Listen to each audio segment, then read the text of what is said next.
At 9:27 p.m. on July 13, 1977, New York City shut down. A massive power outage left the city dark for one long night, and for many New Yorkers, the '77 blackout brought New York to its lowest point.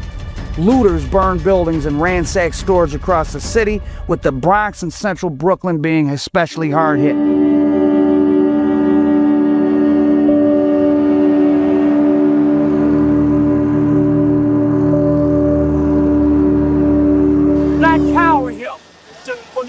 Powerful. 1,037 fires were reported. 3,700 arrests were made. The blackout cost the city over $300 million and helped cost Mayor Beam his job, as Ed Koch was later able to unseat him in the 1978 election by running as the tough-on-crime candidate. Good morning. I'm Ed Koch, and I'm running for mayor, and I need your help. How am I doing? If the terror of street robberies and gang violence weren't enough to frighten the average New Yorker, the Son of Sam was. From July 76 to July 77, someone randomly began killing women and sometimes their boyfriends too. It came to be known as the Summer of Sam, and the normally quiet white neighborhoods of Queens, Brooklyn, and the Bronx had their first taste of the terror of random crime. My wife comes screaming in the hall. It was shot. I ran down. By the time I got down, she was dead in the street. The first victim was killed in front of her Bronx apartment building last July 29th. She was 18-year-old Donna Loria. Since that first shooting, the killer has struck 5 more times. In all, 9 persons have been shot, 5 of them killed. People wouldn't come out at night.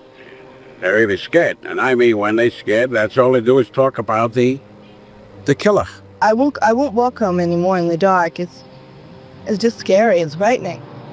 My daughter was 18 years old, and that's what he took out of my heart, 18 years. He resents young white females who are attractive, especially in the attraction that's required for courtship. Okay, I live in Queens in College Point, and like in your neighborhood, it's always on your mind. You know, you're thinking about it, that he could come, and like with my boyfriend, he was driving, and like he stopped the car, and some guy was waiting at the bus stop, and he came from behind. And he said, and he started to run. My boyfriend just, started the car really fast and like blew all like rock gravel on his face and everything. And he went back with the cops afterward, but they couldn't find anything. Officially, police say they are confident they will catch the killer, that it is just a matter of time. However, privately, some say they fear that someone else's time may run out before the killer's does. David Berkowitz was eventually convicted of being the son of Sam and has since become a born-again Christian behind prison walls, though some question the authenticity of his spiritual awakening. He was born-again Christian. How could he have male part? Yes. So yeah, he did have a boyfriend. I heard the snatch he got on his face in another jail was behind that. David Berkowitz. That's why he got cut, I heard. I don't know how true that is, but he did have a lover, though. David Berkowitz arrived at the Kings County Hospital for mental tests by early afternoon, and thus ends what police believe was his reign of terror on the New York City area, which began with the murder of Donna Loria on July 29, 1976. Gary Shepard, CBS News, New York. July 29th of last year in the Bronx, killing Donna Loria and wounding her girlfriend. He used his .44 caliber Bulldog revolver 7 more nights, killing a total of 6 persons and wounding 7. His last victim in Brooklyn was Stacy Moskowitz, who lost her life. Though many considered the city to be at its lowest point, the seeds of hope were slowly growing.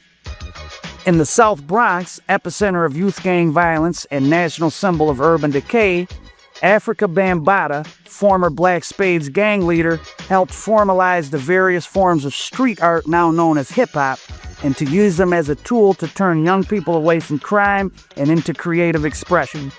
Everywhere you went, even in the subway train, you go in the subway back then, there was people rocking in the platform, outside of the platform, in the train, in the boardwalk, on the beaches.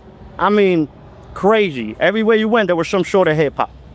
When I started doing graffiti and all that, it absorbed me totally. It absorbed my whole thinking. My everyday priority revolved around all the hip-hop thoughts I had. From the attire, from the culture, the graffiti.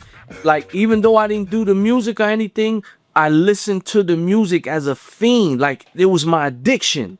You feel me? Like the price of even a small home could be $200,000. And what about their parents trying to make ends meet right now?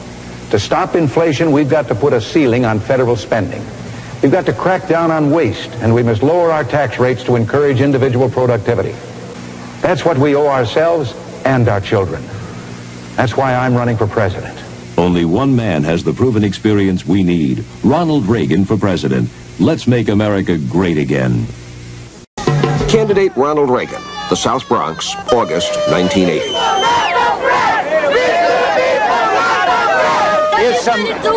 I'm trying to tell you, I can't do a damn thing for you if I don't get elected. Ronald Reagan did get elected, of course.